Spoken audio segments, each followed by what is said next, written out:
went and got a GED. Well, I had been incarcerated for carrying a weapon.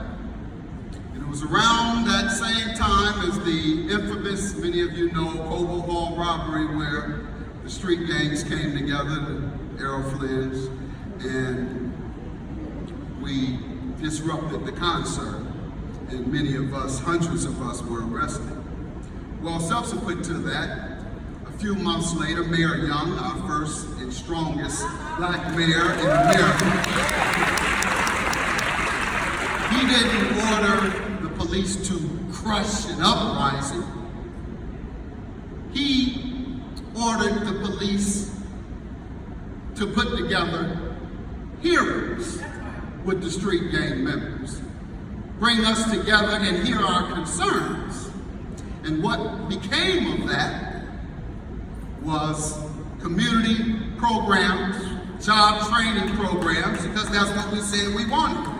Job training programs, community programs, educational opportunity, jobs, etc. And so many were set up, one of which was Operation Get Down. And so it was when I was released from jail, I went to study for my GED at Operation Get Down, an organization that had been founded by black nationalists, Bernard Parker and his friend and brother. He told me not to mention his name out my mouth no more.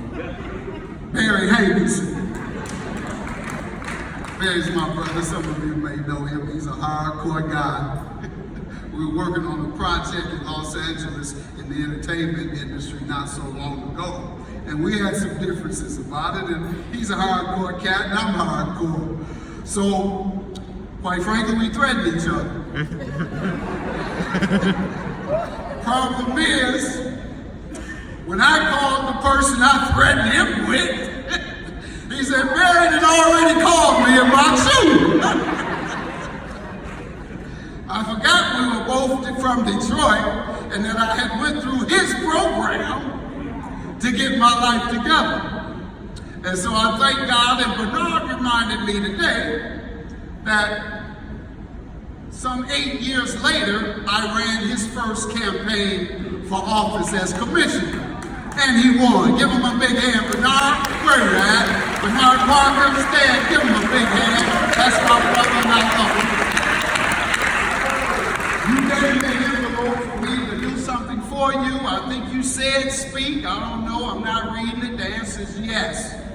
And unless it's something with my children or wife or anybody else, I'm changing it if I have something else to do. You got me, brother. Anytime I can help. I'm spending so much time with this, I'm only going to take two more minutes because all these people mean so much to me. They really are a reflection of who I am. You know, I would wake up a little less than 40 years ago, I'd wake up every morning to the tune of a giant in our community. She was a giant in the 80s. Before executive director of the NAACP. She was already a giant. Before council president pro tem, she was already a giant. Before in COBRA, she was already a giant. And so I am so privileged and honored to have been able to work side by side with a sister that's respected for her work throughout the world. Pan-Africanism is what she has taught and pursued and has benefited our community so greatly. Give a hand to our convener, my sister. I love her so dearly, the trainer of my son. Wherever he goes, he's got a mantle saying, you're responsible. Thank God, give her another hand. This is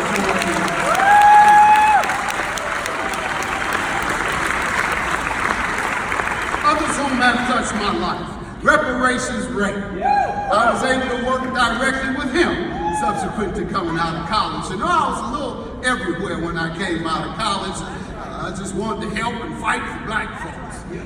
I can remember I met Reverend Jackson in jail, and when he'd come to speak during the 70s, I am somebody. So once he spoke, I ran up to him. I said, I want to join this struggle. I want to fight white people. He said, well, you don't have any ammunition. He said, you go to college, you come back, and you can work with me. Well, needless to say, I did go to college, and in '83, when I returned, he was running for president, and I approached him. I said, I'm a young man, I was in jail, I bet you. He said, if I went to college, I could work with you. I'm back. I want to fight white people. He said, well, it's not just that, young man. I don't think he remembered either. But nonetheless, I was able to begin my journey inspired by him and my brothers who had been Black Panthers in the Herman Garden housing projects. So I was really, in many ways, gifted into the knowledge of Pan-Africanism, Black nationalism, and civil rights at an early age and as a teenager.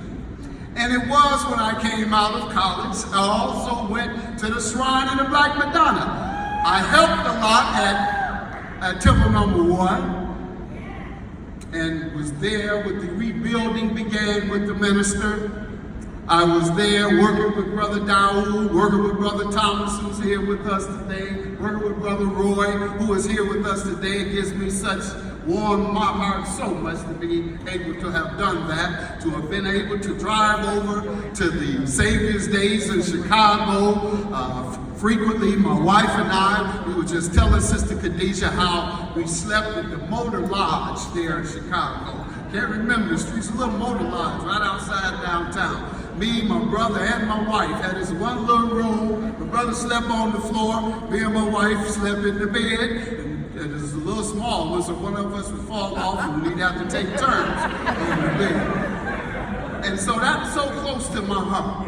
But Christianity had been embedded so much in me. But I had to practice that same the political and nationalist approach to changing our folks. I went and joined the Shrine of the Black Madonna, Black Christian nationalism under the leadership of Holy Patriarch, our Holy Patriarch Jeremiah. I messed up my last name. There you go, I married again. And so then came the Jackson campaign. And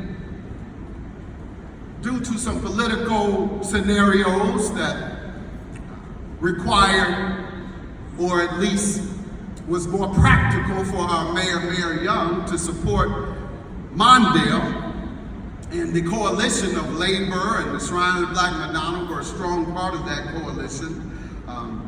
That coalition supported Mondale for president, and Reverend Jackson was running, and the minister was supporting Reverend Jackson, and so I went and began working at that time with that campaign, and then began working closer in civil rights. So this is nothing new to me. I'm not new to this, I'm true to this. I may have fun on television, get the folks' attention so that I can kind of instill a little social commentary into them, because you know they don't want me to do that.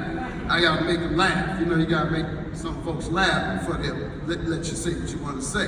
So I just, yeah, crack a joke, ha ha, hee hee. Now make sure you all go and you do such and such for your community, such and such. Back to the laugh, ha ha, hee hee. That's unfortunate that I have to do that sometimes, but if I can get the attention of millions of our people and inspire them to change themselves and their communities, I will do what has to be done. But don't get it twisted. I'm not afraid. I was excited to know, once my sister Joanne called me, Dr. Watson, and told me that the minister would be coming.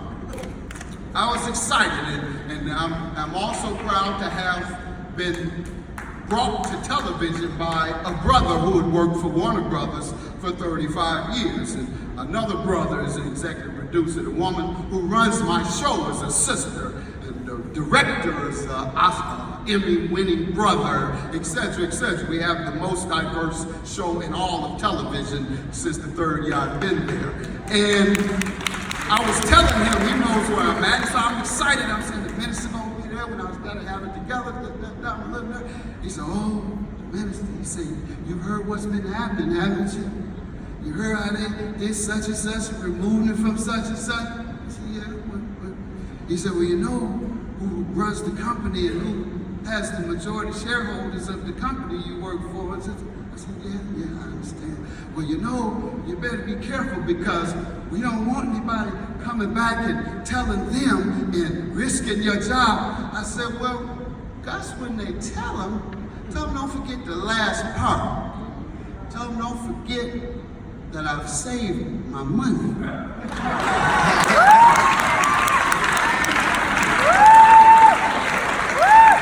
And it's been 20 years on television. So make sure you tell them I bought my freedom.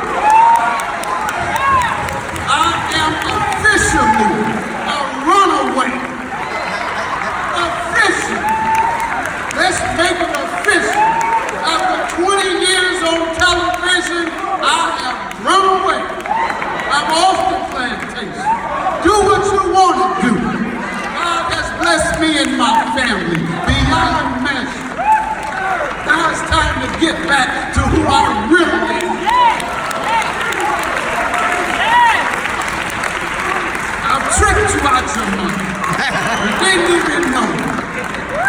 My wife could have told you I was going to trick you because she met me playing 3 cards. I tell you what, that's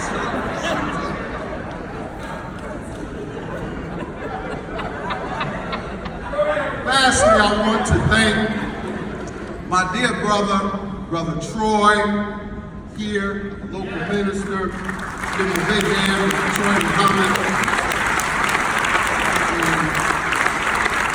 Our Supreme Captain, Mustafa Muhammad, Mustafa, both brothers. When we sent the call out to get trucks of water donated, we were successful in getting over 10,000 cases of water. However, we needed men to move it, and we needed cars to drive it. And so it was that Temple Number 1, under the leadership of Brother Troy, and the Fruit of Islam, under the leadership of the Supreme Captain, supplied us with dozens of brothers to help load those trucks. We had 18-wheelers, 50 cars, and direct shipments coming from major stores in the state brought to Flint. So we had to unload them. And were it not for the brothers of the nation and the Fruit of Islam, that water perhaps would still be sitting on those trucks. So we thank God for them. I'll never forget. I'll never forget. We thank God for Brother Mustafa's mother. She's a great wife, but more than that, I love her as a mother. I love mothers. If anybody watches me on television, you see that I love mothers. Don't cross your mother if you have a problem with me. And I love you dearly, Sister Khadijah. You did such a great job with this young man and all of your children. God bless you. Thank you. Thank you so much.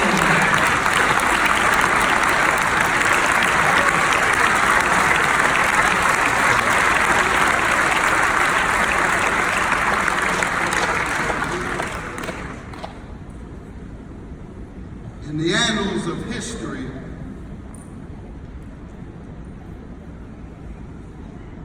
when perhaps this world is about to transition, the records will show that in 1995,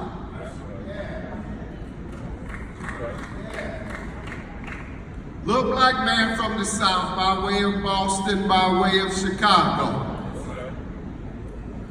called on 1 million black men to come and atone for their family, to atone themselves called for them to come and pledge with the use of their name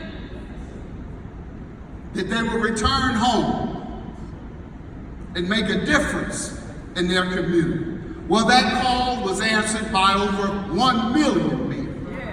Yes. And it became the largest march, couldn't march much because there was too many people. The largest march in the history of mankind. Still today. Black men made up the largest march in the history, and then went back, as we were charged by our leader, to change your community. And I would venture to say there were hundreds, I know of at least 100 Million Man March committees in the local areas of our country that went back, formed, did work in their community. I see Paul Taylor here in the City Self Center. Where you at, Paul? Brother Paul, stand up. Work so closely with him. Brother Paul headed up the Million Man March committee here, subsequent to the march. And that happened throughout the country. And so we can never thank you enough, Brother Minister, for what you have done for our people, for our black men, for our families.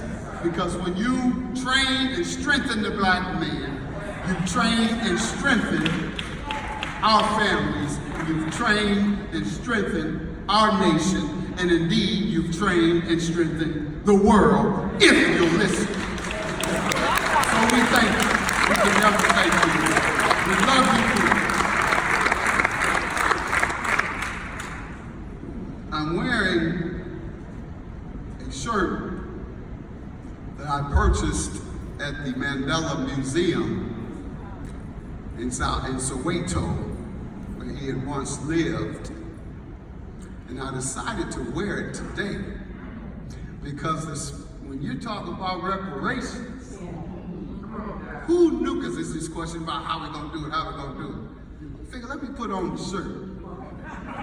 Because there's nobody that has done it as well as Nelson Mandela in getting the reparations for the South Africans who had been under the thumb, terror, and oppression for hundreds of years. Came back, had a peaceful revolution, and obtained reparations that continue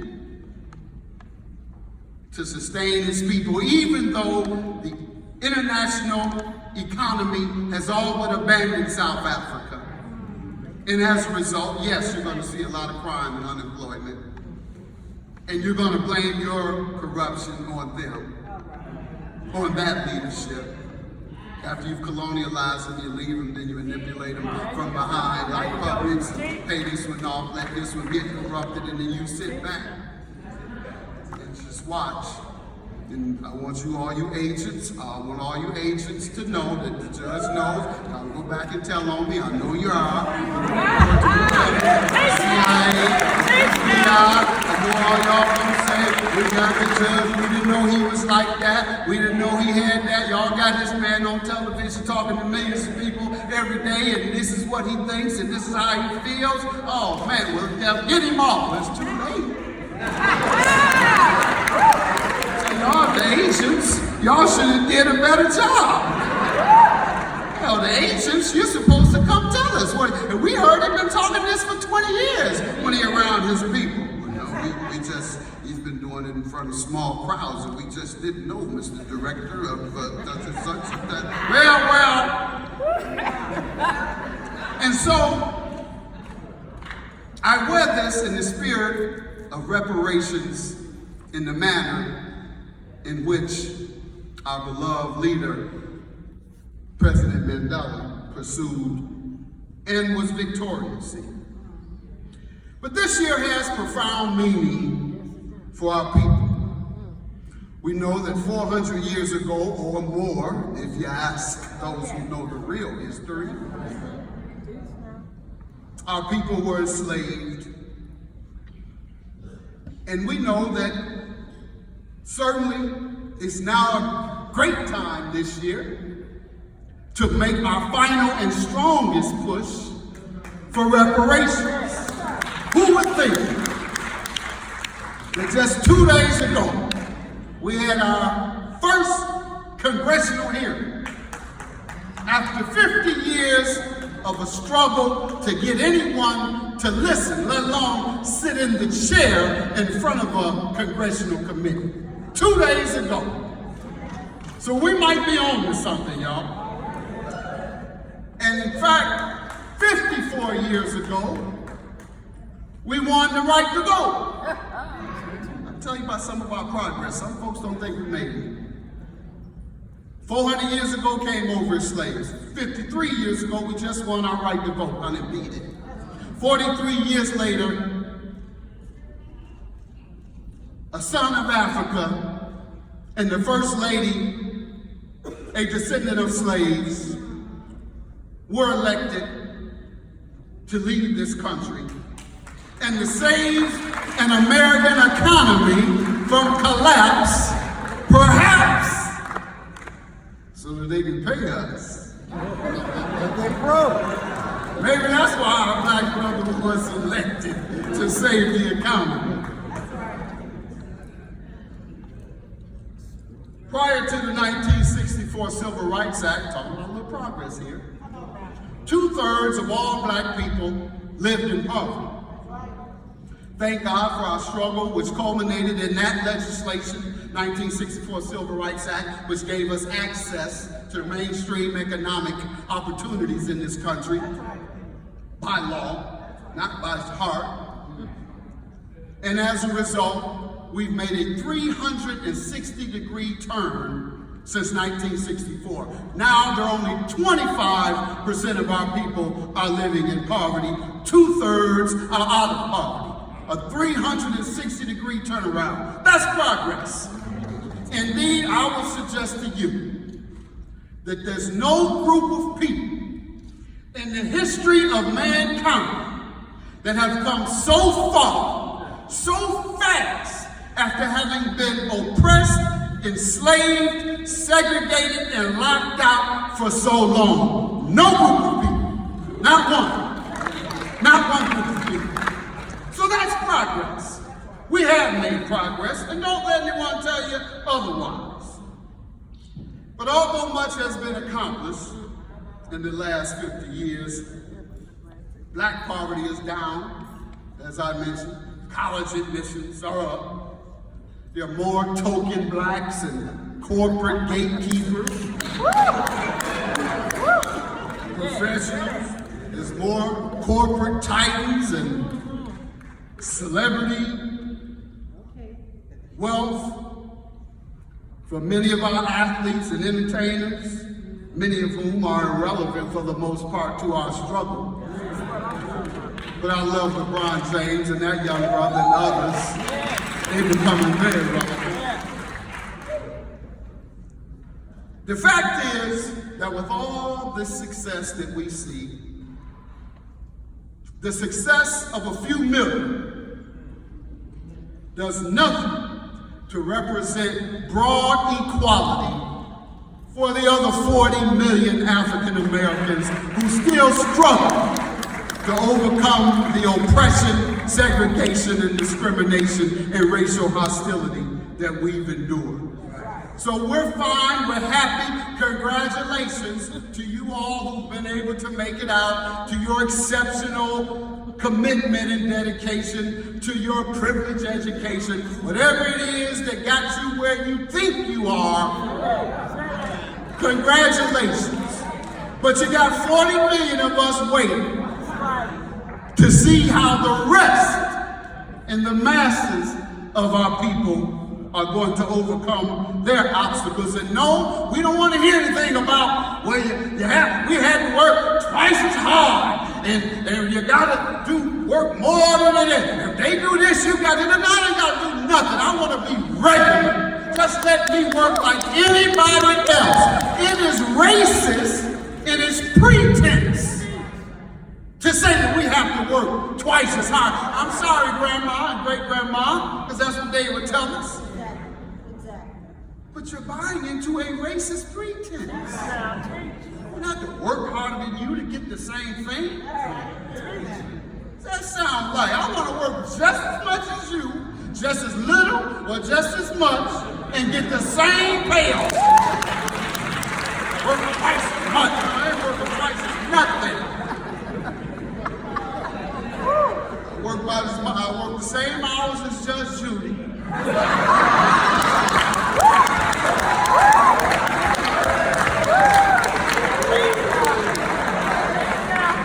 Even though she makes 10 times more because she has all of America and I have a shorter pie, a smaller slice. But I ain't working no harder than Judge Judy. Tell me to work twice as hard to stay on TV. The challenge continues. White wealth is now 20 times that of black wealth. The income gap between whites and African American families is roughly the same as it was in the 1970s. These numbers, of course, have always been attributed to something that we're doing wrong. They've been attributed to everything other than racial economic deprivation and racial hostilities. They say, well, blacks, you're getting a bad education. No, we're getting a miseducation. They say, well, now it's their dependency on social service and charity that causes them to be lazy. No, you're the lazy one. You're the one that brought our people over here, enslaved them to do the work that you didn't want to do, to enrich your country and make you the richest country in the world. Who's lazy?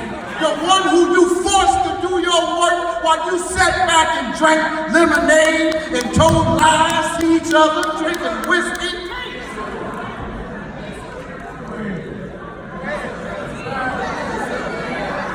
And of course, the most common rationalization of our condition is that it's culture. It's our lifestyle. Well, let me suggest to you that if every street youth pulled up his pants, got a quality education, went to the best universities in America, if all of our families were perfectly intact, we were behaving culturally, no fighting, no shooting, we were excellent behavior in your eyes. With all that excellence, that education, that cultivation, still wouldn't mean a thing to you white supremacist, racially hostile oppressors who we can do nothing. So it has nothing to do with how well we know English. Has nothing to do with how our children look and talk and act. It has to do with racial justice and economic justice. So don't you tell me it's going to make a difference if we culturally change our ways. We might live longer if we stop eating pork, as you see.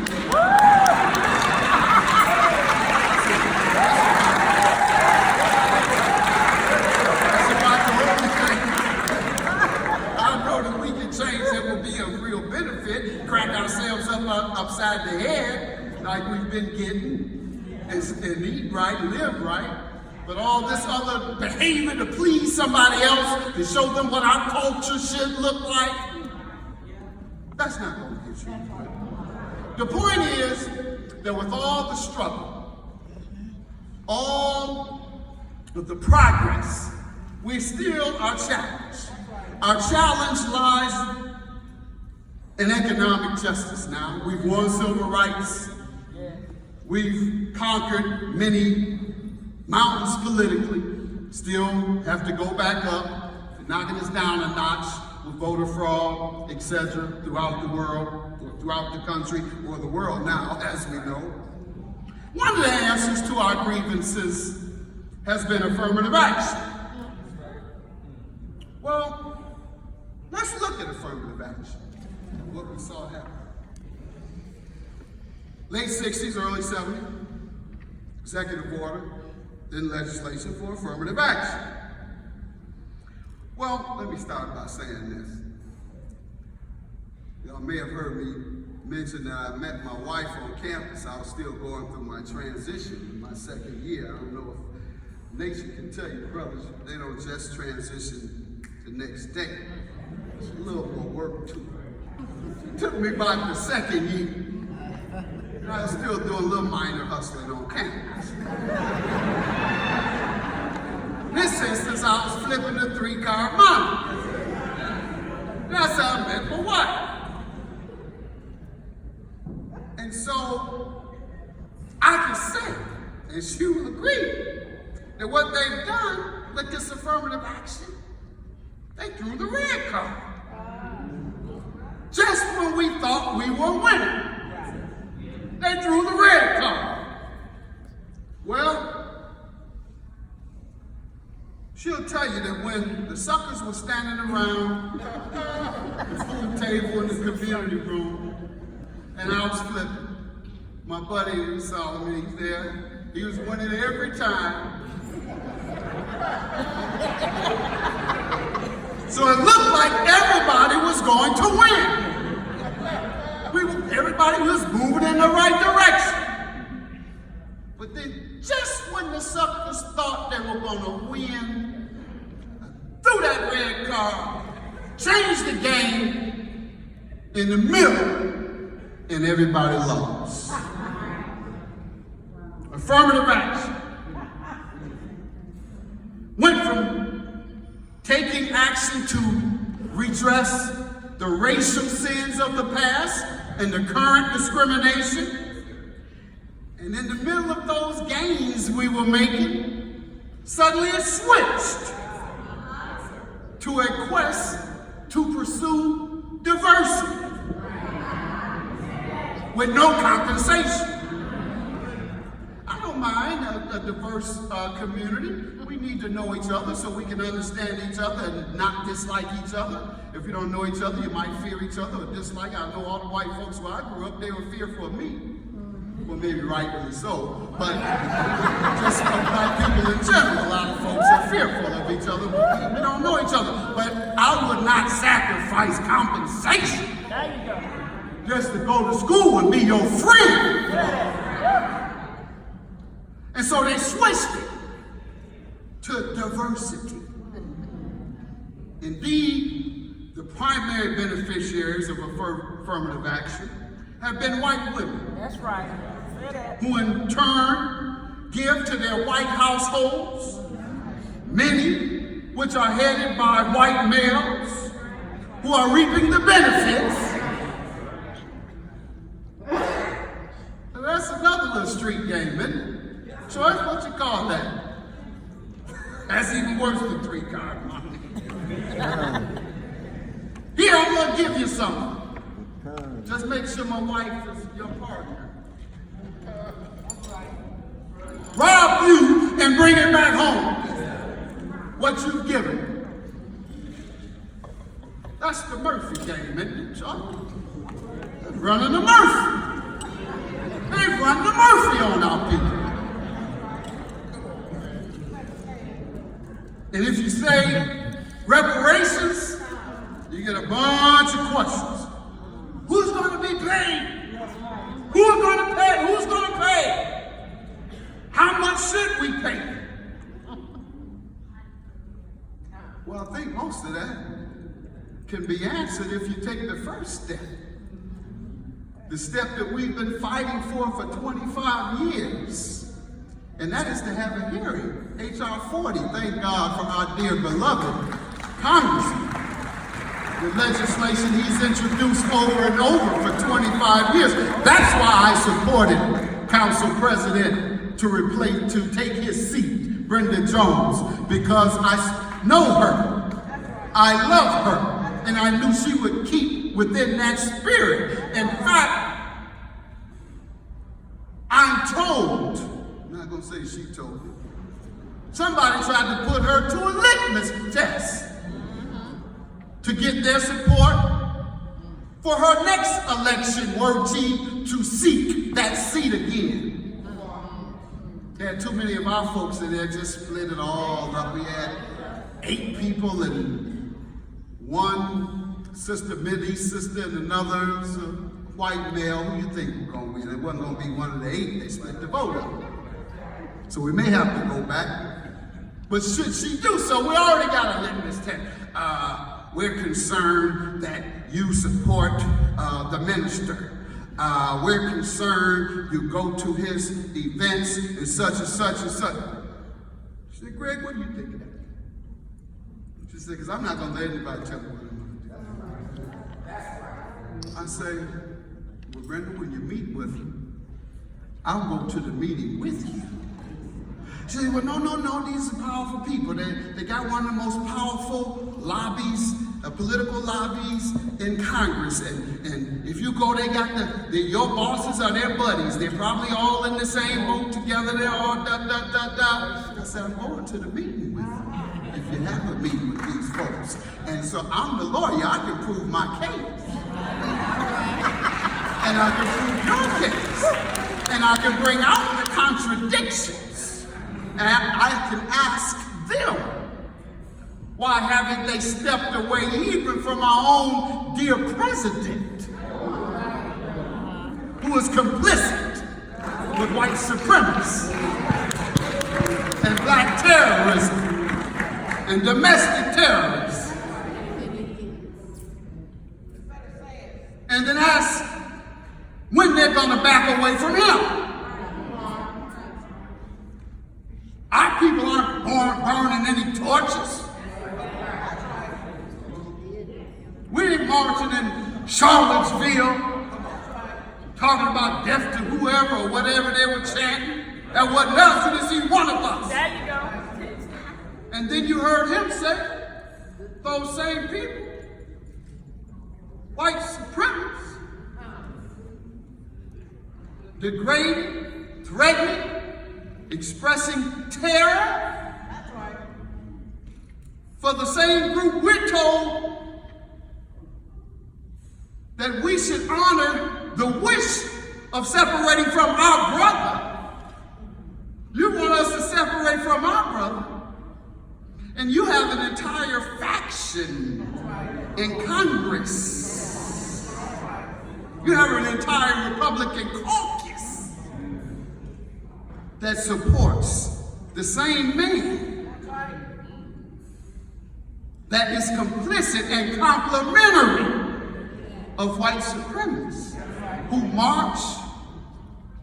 They weren't even talking about us. When they march.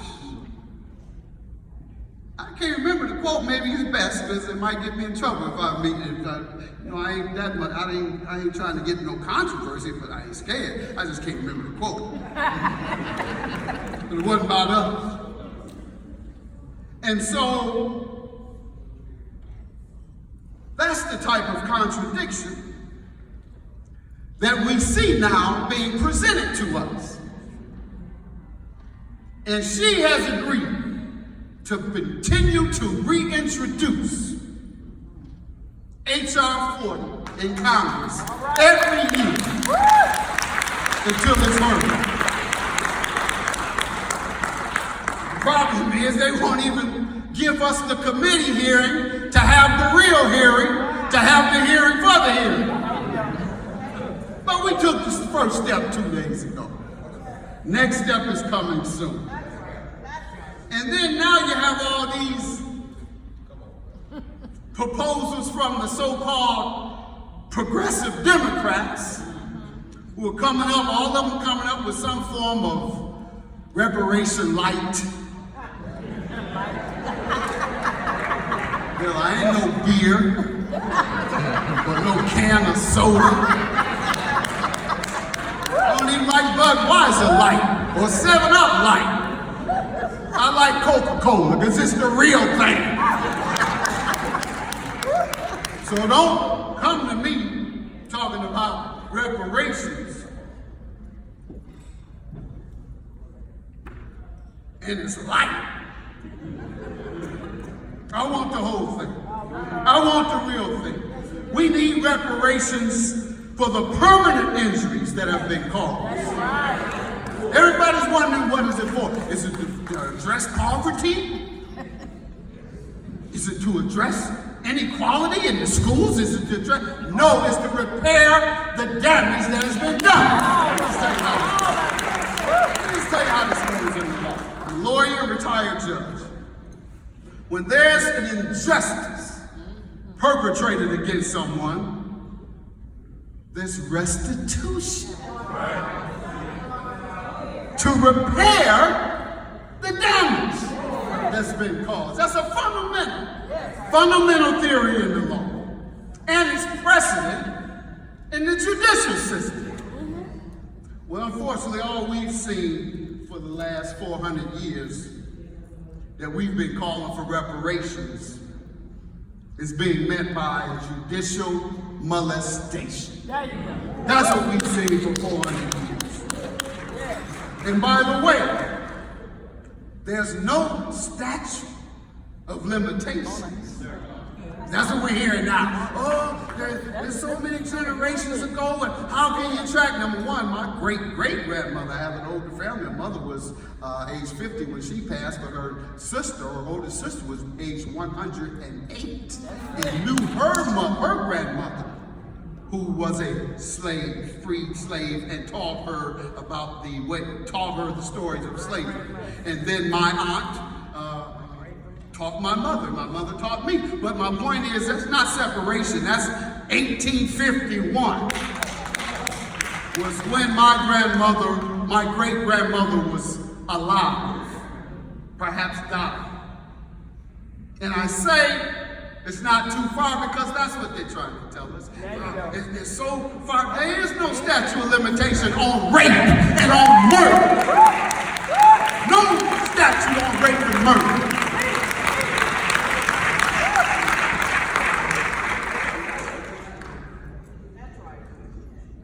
You can get a mass murder and the state will pay his family restitution.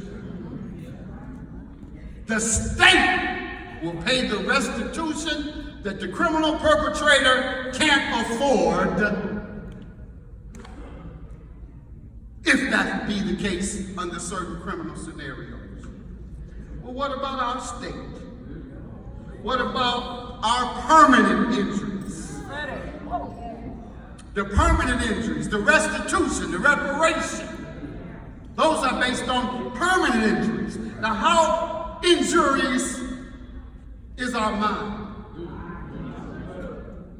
How injured are we? How much of the slavery and the injury has caused the vestiges that we see? The poverty, the self-hate, the rejection of ourselves. We won't even buy from each other because we've been taught to hate each other. Who wants to go buy from a self-standard service? If you've convinced me that white folks' ice is colder than mine, well, I want to go to the coldest. And so that vestige is still staying with us. And who knows how long it will be. That's a permanent injury.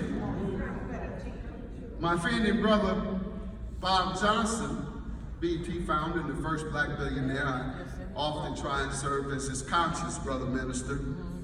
Told me to give you the greetings and remind the audience that he recorded the Million Man March in its entirety, and that he had taken out, advertised it sufficiently or extensively when he owned BET, and that he had taken out one-page ad in the USA Today, recruiting, and he didn't tell me to remind you, he told me to remind the audience, because he know we might spank him a little bit. I said, I'm gonna go up there and thank you. He said, yeah, but Judge, the other crowd might spank me. He said, the nationalists might spank me. But even with that, if you go to RLJ Companies, Bob Johnson has studied, prepared a report with a group on how we can obtain reparations down to the number, $14 trillion. How it is to be paid, RLJ Companies. His statement, and he's a brilliant businessman.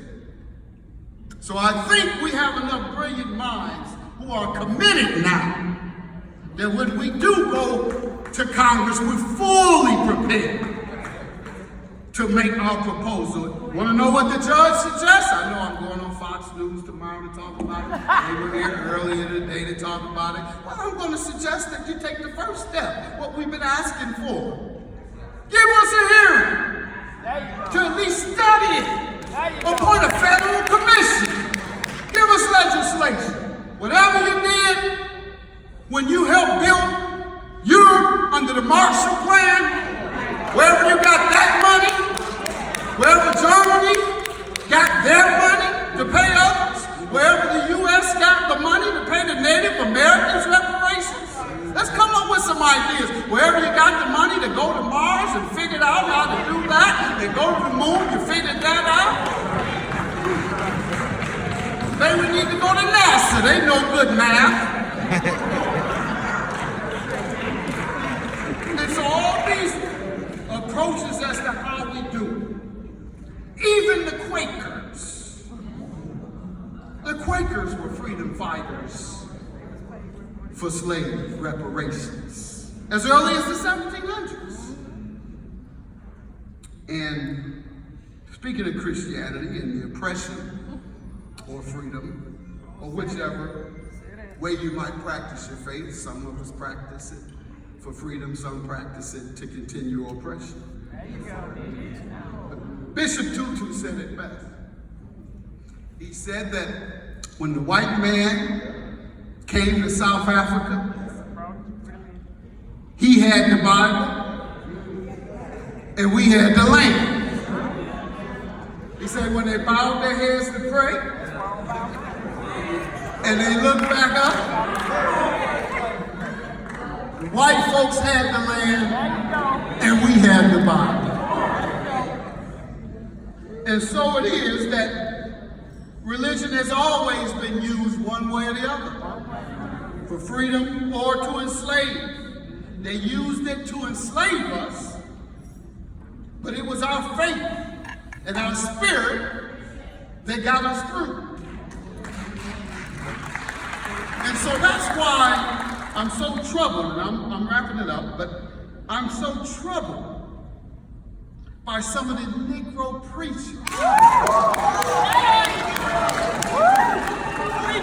saying how they support a man who supports white supremacy. Our president, they got a group, I think it's called the Negroes for, what should be called, preachers for Trump, or black preachers for Trump or something. With all he has done to our people. Convicted of housing discrimination as early as the 70s. You called for the death penalty for the Central Park Five, who we now know, and we've known for many, we've known from day one, they were innocent.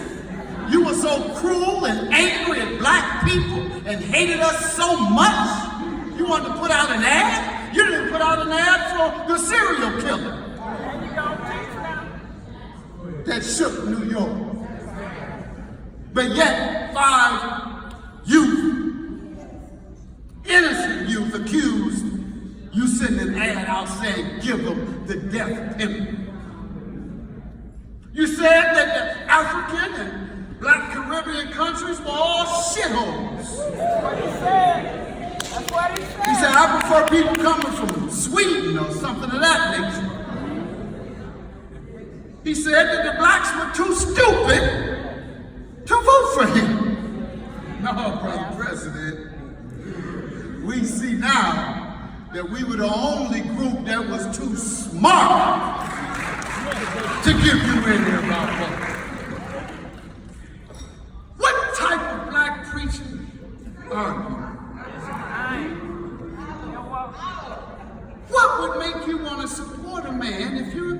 you're a black Christian.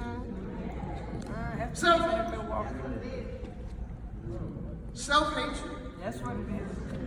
And any preacher that would turn his people to serve their master is nothing but a slave himself. A house Negro slave. How can you call yourself a Christian? If you're going to claim Christianity, be like the real Christ, the black revolutionary leader who fought against the powers and principalities. He wasn't no punk.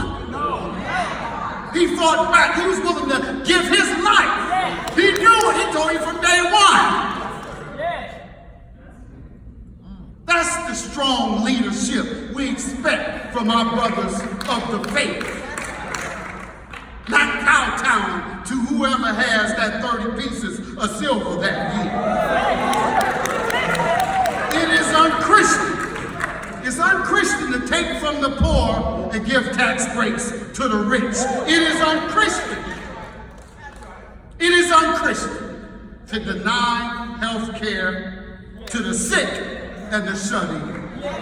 It is unchristian to double the cost of public housing.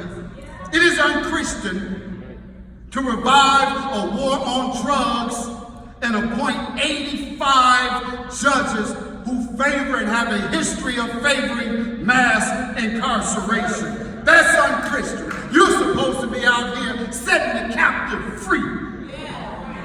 It is unchristian to cut $200 billion in supplemental food assistance, bringing hunger, not addressing hunger, bringing hunger to millions of people. But we have to fight back. And these preachers need to know why they're scared. If you're a preacher, you know to fight back. And that you can't fight back with the levels of this world, these weapons. We don't have enough weapons. You fight back with the Spirit of God. You fight back with the Spirit of peace. You fight back with the power of unity and the power of healing. 2 Chronicles tells us that if my people who are called by my name will humble themselves and pray and seek my face, then shall I hear from heaven. I will forgive their sins and I will heal their land. Well, brothers and sisters, I've humbled myself. I've turned from my wicked way and sought her face. And I've heard from heaven. And I've heard my God has said to me, yes, it's healing time, but there will be no healing. We cannot heal your land until you have repaired those whom have built that land. God bless you. May God continue to bless and hope. Love you, love you.